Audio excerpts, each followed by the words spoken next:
7가지 가장 불안한 성경의 신비. 오늘 우리는 당신의 성경에 기록된 7가지 놀라운 신비를 밝혀내며 당신을 충격에 빠뜨릴 것입니다. 7. 창세기 5장의 신비. 우리가 성경을 펼쳐 창세기 5장에 도달하면 아담부터 노아에 이르는 긴 족보, 이름들의 목록이 나타납니다. 겉보기에는 별다른 의미 없이 단순한 인물 기록처럼 보입니다. 그러나 각 이름의 의미를 해석해보면 놀라운 숨은 메시지가 드러납니다. 사람, 이름 지어진, 유한한, 슬픔. 복된 하나님께서 내려오사 가르치실 것이다. 그분의 죽음은 절망을, 위로를 가져올 것이다. 이 단어들을 하나로 모으면 충격적인 메시지가 완성됩니다. 사람은 이름 지어진 유한한 존재로서 슬픔을 겪겠으나 복된 하나님께서 내려와 가르치시고 그분의 죽음이 절망을 낳지만 그 후 위로가 따를 것이다. 믿기 어려울 만큼 놀랍습니다. 창세기의 이름 목록 속에는 아브라함이 태어나기 전, 모세가 율법을 기록하기 전, 이사야가 메시아에 대해 예언하기 전부터 이미 하나님의 아들이 숨겨져 있었습니다. 구속의 역사가 족장들의 이름 속에 새겨져 있었던 것입니다. 하나님은 즉흥적이지 않으며 아무런 미완성도 남기지 않으셨습니다. 인류의 시작부터 성경 속에는 오직 성경을 연구하는 이들만이 발견할 수 있는 암호화된 메시지, 즉 계획이 새겨져 있었습니다. 예수님은 모세를 믿으면 나를 믿으리라. 모세가 나에 관하여 기록하였음이라 고 말씀하셨습니다. 하지만 이제 우리는 모세가 창세기를 기록하였고 그 속에 십자가의 메시지가 이미 담겨 있었다는 것을 알고 있습니다. 이 발견은 많은 학자들을 당황하게 만들었습니다. 이는 억지 해석이나 복잡한 계산에 기반한 은밀한 코드가 아니라 단순히 이름들을 번역함으로써 나타난 메시지였던 것입니다. 이 메시지는 처음부터 성경에 존재했으며 발견되기를 기다리고 있었습니다. 6. 하나님의 창조. 창세기 2장에서 여호와 하나님이 땅의 먼지로 사람을 빚으시고 그 코에 생명의 기운을 불어넣으시니라 라고 기록되어 있습니다.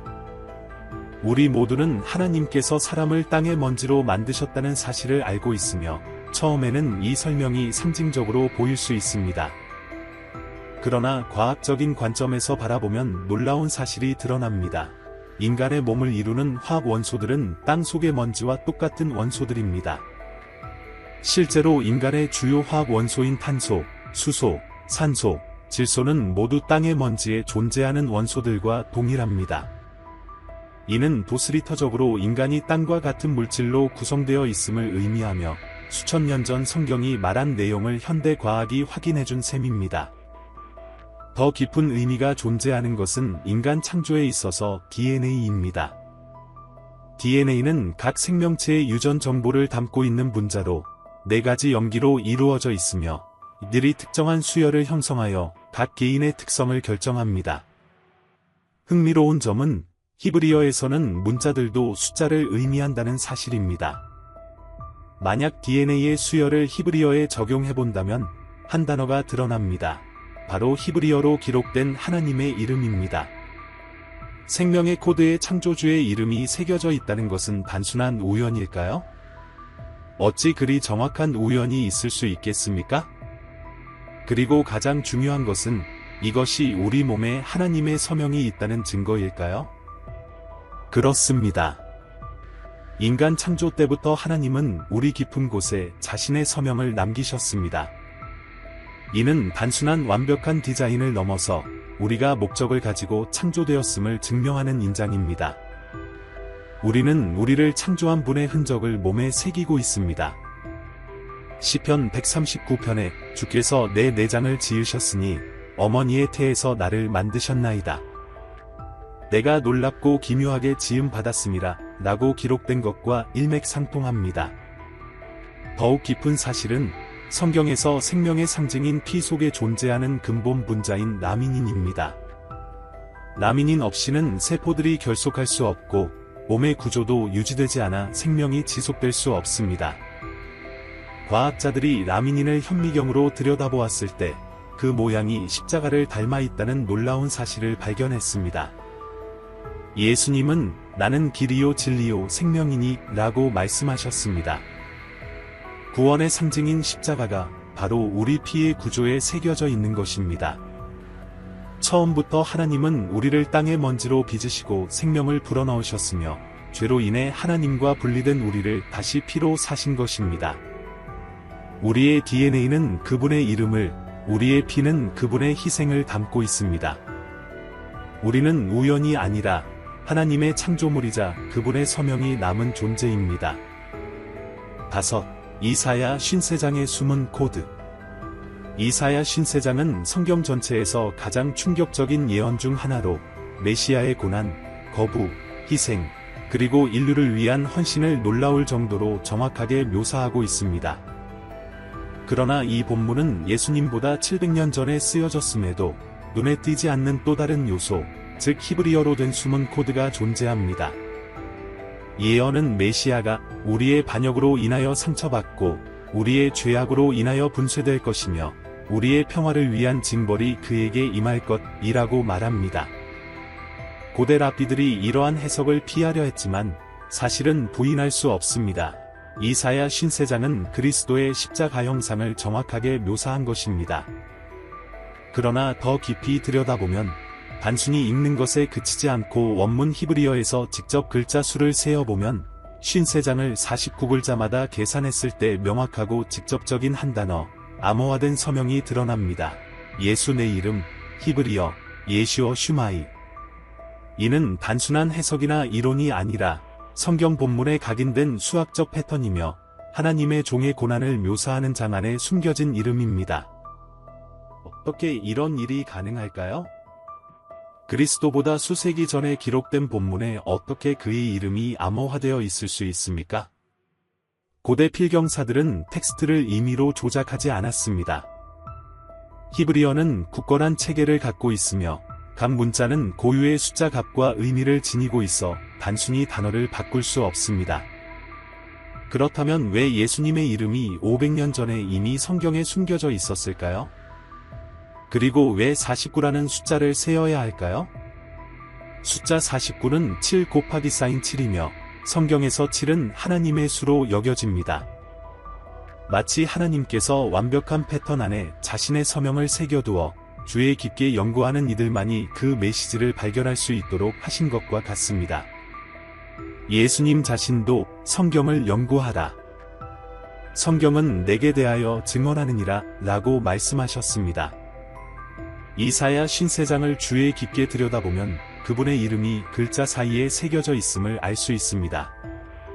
이는 성경이 단순한 책이 아니라 처음부터 끝을 내다본 분에 의해 암호화된 메시지임을 보여주는 또 하나의 증거입니다.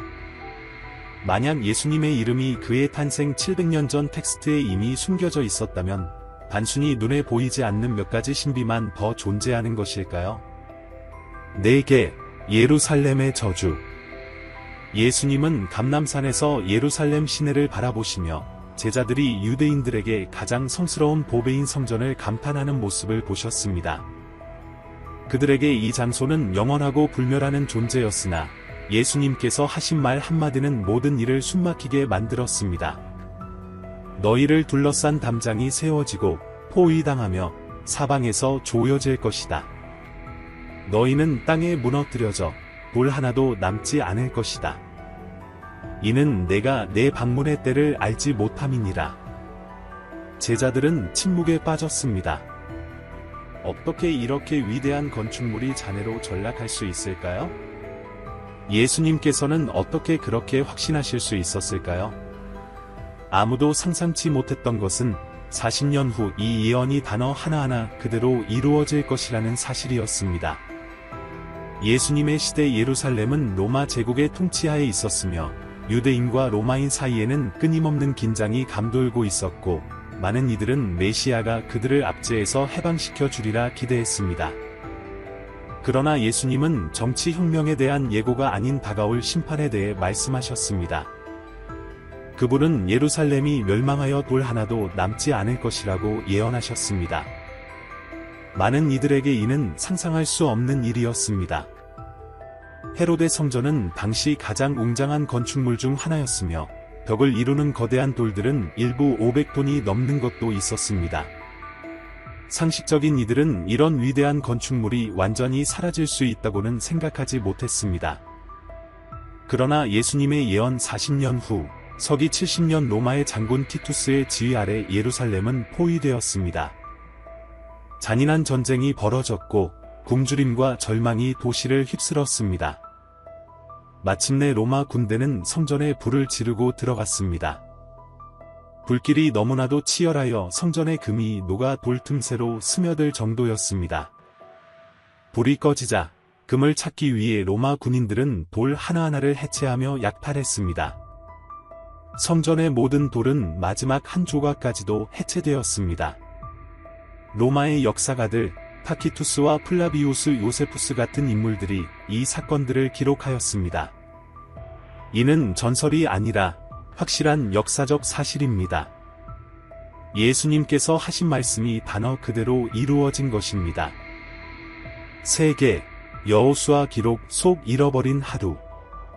성경에는 논리로 설명하기 어려운 이야기들이 있지만 여호수아 10장에서 벌어진 사건만큼 혼란스러운 기록은 드뭅니다. 피비린내 나는 전투 도중 여호수아는 주님께 외쳤습니다.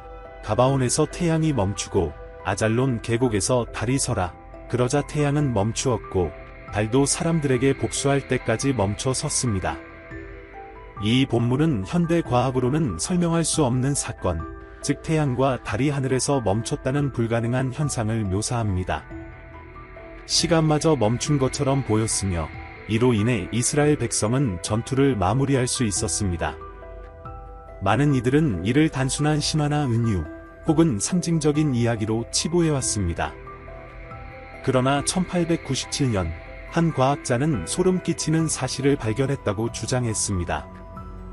나사와 함께 일했던 천문학자 해롤드 힐은 천체의 위치와 태양 및 달의 움직임을 계산하면서 시간 기록에 23시간 20분이 빠진, 즉 잃어버린 하루와 같은 이상 현상을 발견했다고 합니다. 이 시간 부족은 여호수아서에 기록된 끝나지 않은 하루와 일치하는 것으로 보였습니다. 게다가 23시간 20분이 부족하다면 정확히 하루를 완성하기 위해 40분이 남는 셈입니다. 놀랍게도 성경 열왕기하 20장에서 또 다른 놀라운 사건이 언급됩니다. 왕 히스기야는 하나님께서 아카스의 해식의 그림자를 정확히 10도, 즉 40분 뒤로 돌리신 기적의 징조를 받았습니다. 만약 이것이 사실이라면 이 두 사건이 합쳐져 잃어버린 하루를 설명하는 셈입니다. 여기서 논쟁이 시작됩니다. 일부 역사가들은 해롤드 힐의 이야기가 단순한 도시 전설에 불과하며 실질적인 증거 없이 과장된 이야기일 뿐이라고 주장합니다. 공식적인 과학 기록은 이 발견을 뒷받침하지 않습니다. 그러나 성경 기록의 정밀함은 부인할 수 없습니다. 만약 여호수아의 사건이 단순한 신화라면 왜 성경은 태양과 달의 위치에 대해 그렇게 구체적인 세부 사항을 언급하고 있을까요? 그리고 만약 해롤드 힐의 이야기가 거짓이라면 왜 고대 중국, 이집트, 아즈텍 등 여러 문명에서도 평소와 다른 하루 또는 뜻밖의 긴 밤에 대한 기록이 남아 있을까요? 잉카 신화에서도 태양이 멈춘 때에 관한 이야기가 전해집니다. 이는 두 가지 가능성을 시사합니다. 하나는 단순한 믿기 어려운 우연의 일치, 또는 과거에 실제로 설명할 수 없는 일이 발생했다는 것입니다. 오늘날 과학은 이 사건을 증명하거나 반증하지 못하지만 확실한 것은 성경이 모든 이해를 뛰어넘는 현상을 묘사하고 있으며 여러 문화의 기록 및 일부 과학자들이 제시한 시간상의 이상 현상과도 일맥상통한다는 점입니다. 2개, 666 숫자에 얽힌 거짓말. 수세기 동안 666이라는 숫자는 공포의 대상으로 여겨지며 피하는 숫자이자 악의 상징으로 간주되어 왔습니다. 자동차 번호판, 호텔 객실 번호, 심지어 거리 이름에서도 이 숫자를 피함으로써 불운을 피하고자 했습니다. 대중문화는 이 숫자를 악마의 상징으로 만들었고 성경에서 가장 음흉한 숫자라는 인식을 굳혔습니다. 그러나 만약 이 모든 것이 오류라면 어떨까요? 혹은 짐승의 숫자가 정말 666이 아닐 수도 있다는 가능성은요? 성경 전체에서 짐승의 숫자가 언급된 유일한 부분은 요한계시록 13장뿐입니다. 우선 첫 구절을 해독해봅시다. 모든 자들, 어린 자와 늙은 자, 부자와 궁핍한 자, 자유인과 종들에게 오른손이나 이마에 표를 받게 하여 그 표나 짐승의 이름 혹은 그 이름의 수가 없는 자는 매매할 수 없게 하였다. 이 구절은 인류에 대한 절대적인 통제를 묘사합니다. 오른손은 행위와 노동, 우리가 하는 일을 상징하고 이마는 믿음과 사상, 정신을 의미합니다. 이는 짐승의 체제가 단지 당신의 행동뿐 아니라 생각까지도 통제한다는 의미입니다. 표는 짐승에 대한 복종과 충성을 나타내는 신호이며 오직 그 표나 이름 혹은 숫자를 수용한 자만이 경제 활동에 참여할 수 있음을 의미합니다. 이는 완전한 의존과 강제된 충성을 뜻합니다. 그리고 이 구절은 한 가지 중요한 단서를 남깁니다. 지혜가 여기 있으니 총명한 자는 짐승의 수를 세어보라. 이는 사람의 수니 그 수는 666이니라.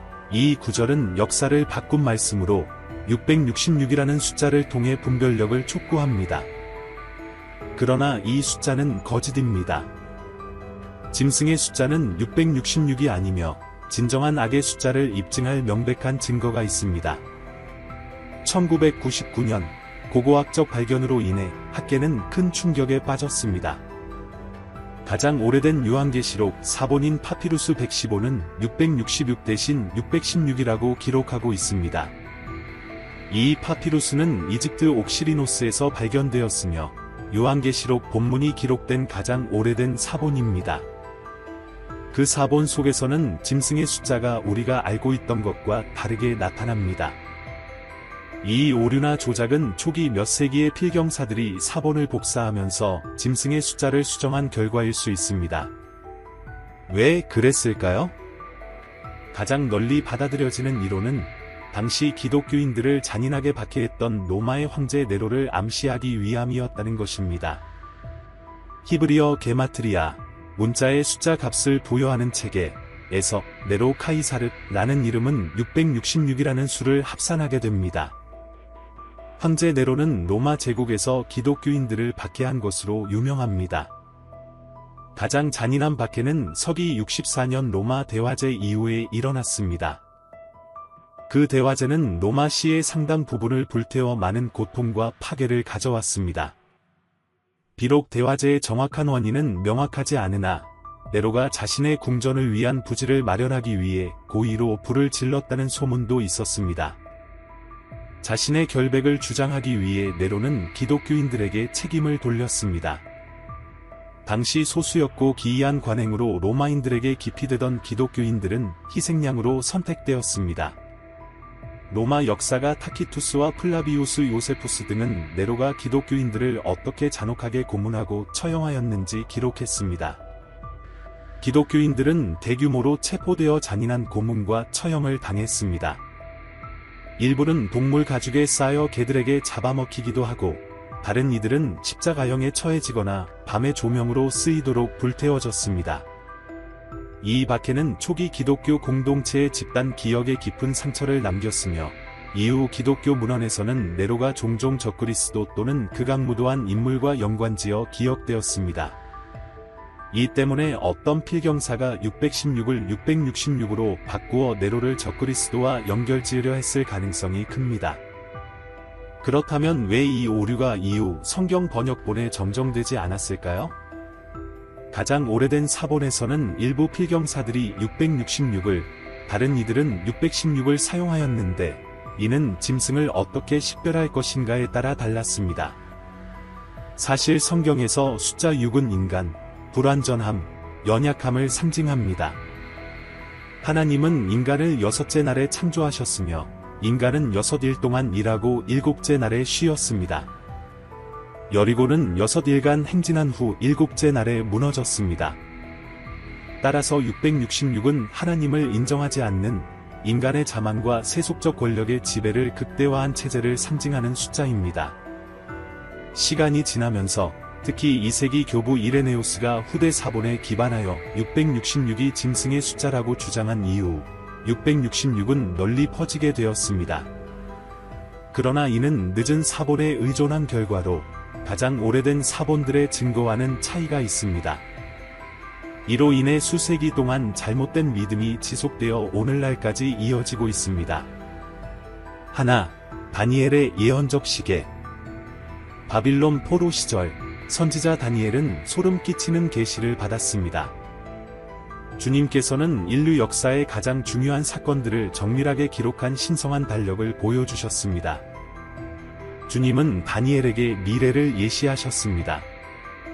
천사 가브리엘이 다니엘에게 말씀하시기를 내 백성과 내 거룩한 성을 향하여 70주가 정해졌으니 이는 불의가 끝나고 죄가 마감되며 의가 임하고 예언이 봉인되며 지극히 거룩한 자에게 기름 부음을 베풀기 위함이라 라고 하였습니다. 이 구절은 구속과 심판을 가져올 70주의 기간을 언급합니다. 그러나 이 주는 평범한 주가 아닙니다. 성경에서 예언적 하루는 1년에 해당합니다. 그러므로 70 예언주는 490년에 해당합니다. 그러나 이 70주 중 하나님은 다니엘에게 더욱 구체적인 사항을 계시하셨습니다. 예루살렘을 재건하라는 명령이 내려진 때부터 메시아 왕자가 나타날 때까지 7주와 62주가 있을 것이다. 성경은 이 예언의 시작점이 예루살렘 재건 명령이 내려진 때라고 말합니다. 이 명령은 기원전 457년에 페르시아의 아르타크세르크세스 왕에 의해 내려졌습니다. 이제 계산해 봅시다. 만약 이 명령의 해로부터 483년을 더하면 서기 27년에 도달하게 되는데 이는 예수님께서 사역을 시작한 해와 정확히 일치합니다. 이것이 단순한 우연일까요?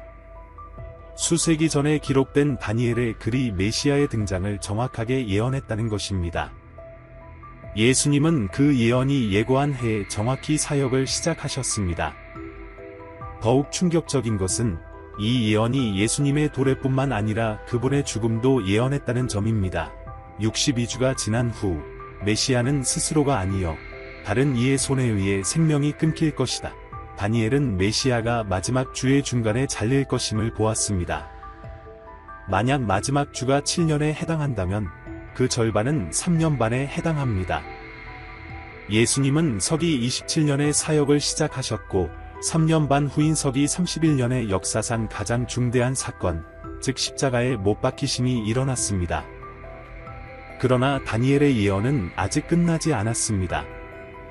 아직 이루어지지 않은 마지막 예언주가 남아 있습니다. 다니엘은 또 다른 한 주 동안 많은 이들과 언약을 확증할 것이며 그 주의 중간에 제사와 헌물을 멈출 것이다 라고 말합니다. 그러나 그리스도의 십자가형 이후 예언적 시계는 멈춘 듯 보입니다. 왜 그럴까요? 어떤 학자들은 이 마지막 주가 예수님의 십자가 죽음으로 완성되었다고 믿습니다. 그들은 그리스도의 희생이 성전 제사의 필요를 종식시켰다고 주장합니다. 반면 다른 이들은 이 마지막 주가 아직 미래에 있으며 그리스도 재림 전 인류 역사 마지막 7년을 나타낸다고 봅니다. 이 해석에 따르면 대환난의 시기와 전 세계적인 통제 체제, 그리고 적그리스도의 최종 출현이 있을 것이라고 합니다. 만약 이 해석이 옳다면 다니엘의 예언적 시계는 여전히 작동 중이며 최후의 결말이 머지않아 도래할 수 있음을 의미합니다. 다니엘의 예언이 예수님의 도래를 이렇게 정밀하게 예언했다면 왜 마지막 부분은 무시해야 할까요? 만약 하나님의 시계가 계속 돌고 있다면 예언은 아직 끝나지 않았다는 뜻입니다. 마지막 시기가 남아 있다는 것입니다. 이 모든 것을 보거든 문 앞에 가까이 왔음을 알아야 한다. 우리는 이 순간에 대비해야 합니다. 주님께서는 요한계시록, 즉 성경의 마지막 책을 통해 우리에게 깨달음을 주셨습니다. 지금 수백만 명이 요한계시록을 이해할 수 있도록 도와준 영상을 화면에 남깁니다. 만약 아직 보지 않으셨다면 반드시 확인해 보시기 바랍니다. 만약 이 영상이 마음에 드셨고 더 많은 분별의 영상을 원하신다면 좋아요를 누르시거나 아래에 댓글을 남겨주세요. 이 채널에 대한 여러분의 지지에 감사드리며 주님의 축복이 함께하시길 기원합니다.